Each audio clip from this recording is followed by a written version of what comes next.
नमस्कार, आप देख रहे हैं एजेंडा फुल एंड फाइनल और आपके साथ मैं हूं करुणा शंकर शर्मा और इस बुलेटिन मेरे साथ मेरी सहयोगी अंजलि सिंह भी मौजूद है।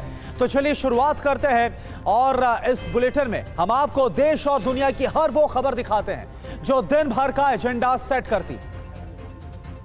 जी और आज की नेशनल और इंटरनेशनल एजेंडा सेट करने वाली खबरें आपको बता देते हैं। खार्किव के लिए नया प्लान, नेतन्याहू की नई सौगंध, आज से केजरीवाल का प्रचार और अंडरवर्ल्ड डॉन का सपना, साथ ही पीओके मांगे आजादी।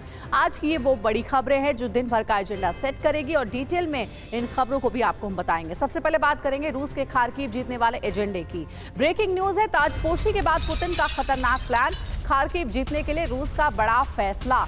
खार्किव में रूस ने शुरू किया बड़ा हमला, खार्किव में रूसी सेना के ताबड़तोड़ हमले जारी।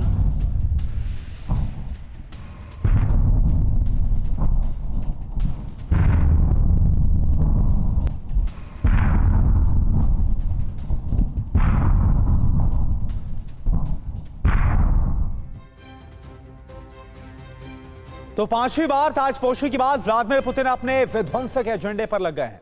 खार्किव पर कब्जे के मंसूबे के साथ पुतिन की सेना ने ऑफेंसिव अटैक शुरू कर दिया है।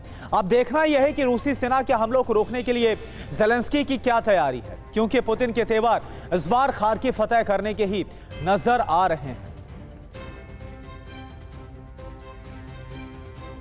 तो खार्किव में पुतिन का प्लान क्या है और कैसे इसके बाद रूस और नेटो जंग शुरू हो सकती है, यह आप जानिए। दरअसल पुतिन की ताजपोशी के बाद रूस का विध्वंसक एक्शन देखने को मिल रहा है। रूस ने यूक्रेन पर ऑफेंसिव अटैक शुरू कर दिया है। रूस खार्किव पर कब्जे के लिए बहुत तेजी के साथ आगे बढ़ रहा है और खार्किव को लेकर फ्रांस धमकी भी दे चुका है। साथ ही मैक्रो ने अपनी सेना भेजने की चेतावनी दी। रूस को रोकने के लिए नाटो पूरी ताकत लगाएगा। खार्किव की जीत पुतिन की नाक का सवाल है। तो देखिए, ये बड़ी जानकारी है। खार्किव विजय का विध्वंसक एजेंडा सेट हो चुका है और इससे जुड़ी डिटेल्स हमने आपको बताई हैं। ज्यादा जानकारी के साथ हमारे सहयोगी मनीष झा हमारे साथ जुड़ गए। मनीष, खार्किव की जीत जो है वो पुतिन की जाहिर बात है कि नाक का सवाल है, लेकिन खार्किव विजय की घोषणा कब होगी कि खार्किव पूरी तरीके से अब रूस के पास है? क्योंकि पुतिन लगातार इस पूरे युद्ध पर नजर बनाए हुए हैं और उनका तो ये इरादा है कि जल्द से जल्द यूक्रेन फतेह किया जाए। देखिए, सबसे बड़ी बात यह है कि जब पुतिन पांचवी बार राष्ट्रपति पद की शपथ ले रहे थे तब TV9 ने अपने दुनिया भर के दर्शकों को बताया था कि अगले 48 घंटे में पुतिन की तरफ से बड़ा एक्शन आपको देखने को मिलेगा और वो सही साबित हुआ। और आज की तारीख में व्हाइट हाउस ने भी इसकी पुष्टि कर दी है कि खार्किव पर पुतिन ने हमला शुरू कर दिया है। खार्किव को कब्जा करने को लेकर रूसी सेना आगे बढ़ गई है। अब देखिए, एक तरफ यूक्रेन का खार्किव है, दूसरी तरफ रूस का बेलगोरोद है। हमारे भारत के लोगों को याद होगा कि जब रूस और यूक्रेन का युद्ध शुरू हुआ था तब जो हजारों भारतीय छात्र बाहर आए थे वो खार्किव से बेलगोरोद होकर आए थे। तो खार्किव का ये इंपॉर्टेंस है। लेकिन अभी सबसे बड़ी बात है कि पुतिन हर हालत में खार्किव पर कब्जा करना चाहेंगे। जब युद्ध की शुरुआत हुई थी तो यूक्रेन के 4 राज्य पर कब्जा हुआ था, ये 5वां राज्य होगा जिस पर कब्जा करने के लिए पुतिन पूरी ताकत लगाएंगे। वहीं नाटो की तरफ से पुतिन को रोकने के लिए, पुतिन को हराने के लिए खार्किव में पूरी ताकत लगा दी जाएगी। बिल्कुल, तो खार्किव विजय का जो विध्वंसक एजेंडा है वो सामने है। डिफेंसिव लाइन को तोड़ दिया गया, लगातार रूसी सेना आगे बढ़ रही है। और इस बीच देखिए एक और बड़ी खबर, रूस यूक्रेन युद्ध से जुड़ी है बड़ी खबर है। यूएस ने किया यूक्रेन के लिए नए पैकेज का ऐलान। यूक्रेन को $400 मिलियन देगा अमेरिका। $400 मिलियन के हथियार अमेरिका देगा।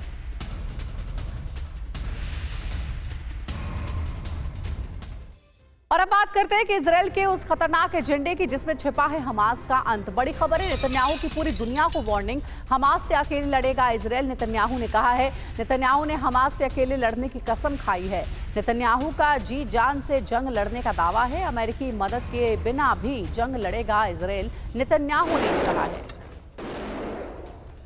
तो इजरायल को वेपन सप्लाई रोकने के अमेरिकी ऐलान के बाद नेतन्याहू ने जो शपथ ली उसके बारे में आपके लिए जानना जरूरी है। तो नेतन्याहू की सौगंध क्या है, कैसे हमास का खात्मा करने की सौगंध नेतन्याहू ने खाई है, ये आप जरा देखिए। दरअसल इजरायल अमेरिकी मदद के बिना भी अकेले लड़ेगा, ये सौगंध नेतन्याहू लेते हुए नजर आ रहे। राफा पर हमला नहीं करने की अमेरिकी अपील को भी ठुकराया गया बेंजामिन नेतन्याहू की तरफ से, यानी इजरायल की तरफ से। और इसके अलावा अमेरिका से हथियार मिले या फिर ना मिले, जी जान के साथ इस युद्ध में हम आगे बढ़ेंगे। तो इतना बड़ा ऐलान किया गया है और अगर हम अकेले खड़ा होना है हमें, तो हमें अकेले ही खड़े होते हुए लोग पाएंगे और राफा में हमास के खिलाफ जंग हर हाल में जारी रहेगी। तो नेतन्याहू का ये बहुत बड़ा बयान है जिसमें वो कहते हैं कि इजराइल अकेले ही युद्ध लड़ने के लिए काफी है। अब बात 2024 के राजनीतिक एजेंडे की करेंगे। एक बड़ी खबर मिल रही है, जेल से निकलने के बाद आज से प्रचार में जुट जाएंगे अरविंद केजरीवाल। सुबह 11 बजे हनुमान मंदिर जाएंगे केजरीवाल और दोपहर 1 बजे पार्टी ऑफिस में केजरीवाल की प्रेस कॉन्फ्रेंस होगी। आज शाम दिल्ली में 2 रोड शो भी करेंगे केजरीवाल और रोड शो में पंजाब के सीएम मान भी होंगे शामिल। तो देखिए, केजरीवाल अब जेल से निकल आए हैं और उनका स्वागत कल किया गया, उसकी तस्वीरें आप देख सकते हैं। और आज दिल्ली में केजरीवाल के 2 रोड शो भी होने हैं। रोड शो के बारे में जानकारी है कि पंजाब के सीएम भगवंत मान भी इस रोड शो में शामिल होंगे। तो देखिए, अब चुनाव प्रचार में जुट जाएंगे अरविंद केजरीवाल। सबसे पहले सुबह 11 बजे हनुमान मंदिर जाएंगे अरविंद केजरीवाल, वहां पूजा अर्चना का कार्यक्रम। सीएम केजरीवाल 22 दिन की जमानत पर बाहर आए हैं। आज से वो 2024 के चुनाव प्रचार में जुटेंगे। लेकिन जब कल केजरीवाल तिहाड़ जेल से घर पहुंचे तो उनका स्वागत सांसद संजय सिंह ने किया। संजय सिंह ने केजरीवाल को गले लगाया। इसके बाद उनके घर के अंदर की तस्वीरें आई जहां वो अपने माता पिता और पत्नी से मिलते हुए दिखाई दिए। तो तस्वीरें भी आप देख सकते हैं। तो आप देखिए, 3 चरणों का चुनाव हो चुका है, बाकी 4 चरणों का चुनाव बाकी है, जिसमें है दिल्ली, पंजाब और हरियाणा में वोटिंग होनी है। यहां पर अरविंद केजरीवाल का कितना असर होगा यह आपको हम बताते हैं। दिल्ली के कुल मिलाकर 7 लोकसभा सीटें हैं और इसमें से आम आदमी पार्टी की बात की जाए तो 4 सीटों पर आम आदमी पार्टी और कांग्रेस 3 सीट पर चुनाव लड़ रही, जो कि गठबंधन के तहत चुनाव लड़ा जा रहा है। इसके अलावा हरियाणा की 10 सीटों की बात करें तो यहां पर भी गठबंधन के तहत आम आदमी पार्टी 1 सीट पर चुनाव लड़ रही तो कांग्रेस 9 सीट पर चुनाव लड़ रही है। हालांकि पंजाब की 13 लोकसभा सीटों पर आम आदमी पार्टी अकेले ही चुनाव लड़ रही है। आम आदमी पार्टी कुल 22 सीटों पर चुनाव लड़ रही है। और यह आपको बता दें कि अभी तक अगर जहां पर मतदान हुआ है तो असम की 2 सीट है और गुजरात की 2 सीट है, और मतदान जहां पर बाकी है उनका अगर जिक्र किया जाए तो हरियाणा की 1 सीट, और ये वो सीटें जहां पर आम आदमी पार्टी चुनाव लड़ रही है गठबंधन के तहत। दिल्ली की 4 सीटें हैं और पंजाब में 13 सीटों पर आम आदमी पार्टी अकेले चुनाव लड़ रही है। तो यहां पर असर पड़ता हुआ नजर आ सकता है। इधर जेल से बाहर निकलने के बाद अरविंद केजरीवाल ने क्या कहा, यह भी आप सुनिए। आज देश बहुत तानाशाही के दौर से गुजर रहा है। हमारा देश 4000 साल से ज्यादा पुराना है। हमारा देश महान देश है, लेकिन जब जब इस देश पे किसी ने भी तानाशाही करने की कोशिश की, लोगों ने उसे कभी बर्दाश्त नहीं किया। आज देश तानाशाही के दौर से गुजर रहा है। मैं तन मन धन से उसके खिलाफ संघर्ष कर रहा हूं, पर 140 करोड़ लोगों को मिलकर इस तानाशाही को हराना होगा।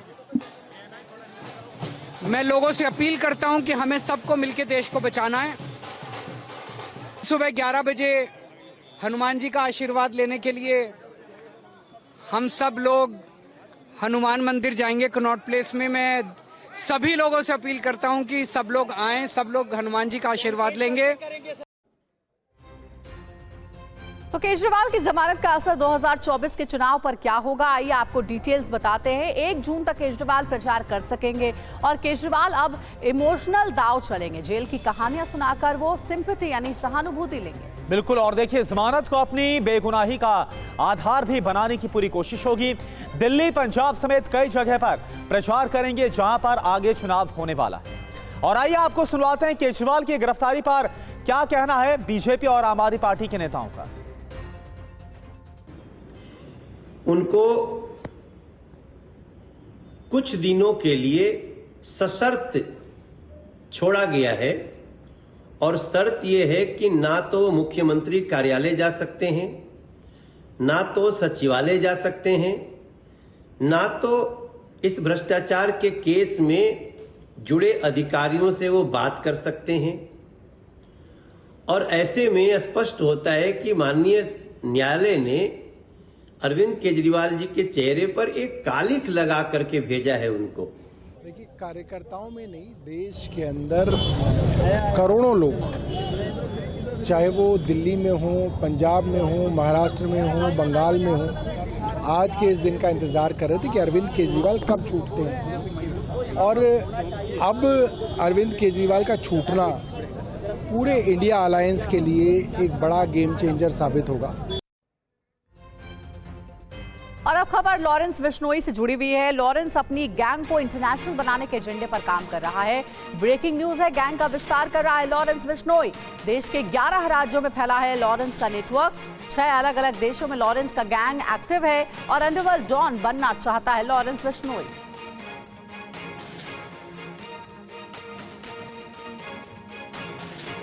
देखिए, लॉरेंस बिश्नोई के बारे में जानकारी मिल रही है कि अब वो अपने गैंग को इंटरनेशनली स्टेब्लिश करना चाहता है और इसीलिए 6 देशों में फैले गैंग को अब अंडरवर्ल्ड डॉन जो है वो इंटरनेशनल बनाना चाहता है।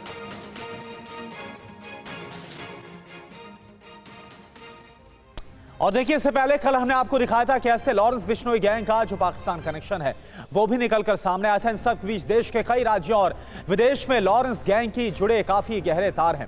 लॉरेंस बिश्नोई लगातार अपने आपराधिक साम्राज्य का विस्तार करता हुआ नजर आ रहा है। आपको बताते हैं कि देश में उसका नेटवर्क किन किन राज्यों में फैला हुआ है। अगर देश की बात करें तो देश के कुल मिलाकर 11 राज्यों में अपना वर्चस्व जमाने की कोशिश में लगातार लॉरेंस बिश्नोई नजर आ रहा है। इसमें कौन कौन से राज्य है? पंजाब है, हरियाणा है, मध्य प्रदेश, राजस्थान, बिहार, पश्चिम बंगाल, उत्तराखंड, महाराष्ट्र, झारखंड और गुजरात है। जी हाँ, 6 देशों में नेटवर्क भी है, ये भी जानकारी। और ये 6 देश है कनाडा, अजरबैजान, यूएई, अमेरिका, पुर्तगाल, रूस। अब आप जान लीजिए कौन कौन संभालता है लॉरेंस का गैंग। कनाडा, पंजाब, दिल्ली की कमान गोल्डी बराड़ के पास है। राजस्थान, मध्य प्रदेश, ब्रिटेन रोहित गोदारा देखता है और पुर्तगाल, यूएसए, महाराष्ट्र अनमोल बिश्नोई के पास है। इसके साथ साथ बिहार, पश्चिम बंगाल की कमान भी अनमोल के हाथों में है। हरियाणा, उत्तराखंड की कमान काला जठेड़ी के पास है। हर गैंग की रिपोर्ट साबरमती जेल में बंद लॉरेंस बिश्नोई को दी जाती है, जो जानकारी सामने आ रही है। इस तरह से लॉरेंस बिश्नोई लगातार अपने आपराधिक साम्राज्य को न सिर्फ देश में बल्कि विदेशों में भी फैलाने की कोशिश में लगा हुआ है। इधर दिल्ली पुलिस ने देश के अलग अलग राज्यों में लॉरेंस गैंग के 9 शूटर्स को गिरफ्तार किया। उनसे पूछताछ में कई सनसनीखेज खुलासे हुए। आइए आपको बताते हैं तो कौन से वो खुलासे हैं। जरा यहां पर आप देखिए, बिग वॉल का सीधा हम यहां पर रुक रहे हैं। लॉरेंस गैंग से जुड़े एक्सक्लूसिव खुलासे। पहला खुलासा, शूटर धर्मेंद्र और संतोष ने कई राज उगले हैं। इसमें क्या कहा गया? पश्चिम बंगाल, एमपी में रिक्रूटमेंट सेल को खोला गया। जी हाँ, बेरोजगार नौजवानों को टारगेट किया जाता है और ग्लैमर और पैसे का लालच देकर जोड़ा जाता है। गैंग एक कॉरपोरेट कंपनी की तरह ऑपरेट होता है और हर सदस्य का काम और जोन आपस में बटा हुआ है। तो देखिए, ये बड़ी जानकारी लॉरेंस के गैंग से जुड़ी हुई मिल रही है, जिसके बारे में हमने आपको डिटेल्स दी है। तो लॉरेंस बिश्नोई गैंग के बारे में हमने आपको बताया कि अब विदेशों में भी अपना कुनबा बढ़ाता हुआ नजर आ रहा है लॉरेंस बिश्नोई गैंग, और इसके बारे में डिटेल्स भी सामने आई हैं कि कई देशों में भी लॉरेंस का गैंग अब सक्रिय नजर आ रहा है। बिल्कुल। और चलिए अब बात करते हैं पाकिस्तान के पीओके में जुल्मी एजेंडे की, जो बेनकाब हो रहा है। बड़ी खबर क्या है? पीओके में पाकिस्तान के खिलाफ जबरदस्त आक्रोश है। आज होने वाले मार्च से पहले कई इलाकों में हिंसा तक भड़क गई है। मुजफ्फराबाद में प्रदर्शनकारियों पर फायरिंग की गई। तस्वीरें आप देखिए, पीओके से सामने आ रही है। प्रदर्शन कर रहे नेताओं को हिरासत में लिया गया। आज पीओके में पाकिस्तान के खिलाफ बड़ा मार्च है। तो पीओके में आप देखिए किस तरह से वहां पर पीओके के लोगों के खिलाफ जुल्म और सितम किया जा रहा है। उनकी आवाज को दबाने के लिए हथियारों का भी प्रयोग किया जा रहा है, बल प्रयोग किया जा रहा है। तो पीओके में पाकिस्तान के खिलाफ आक्रोश लगातार बढ़ता हुआ नजर आ रहा है। और आज जो मार्च होने वाला है, इसके पहले ही कई पाबंदियां वहां पर लगा दी गई।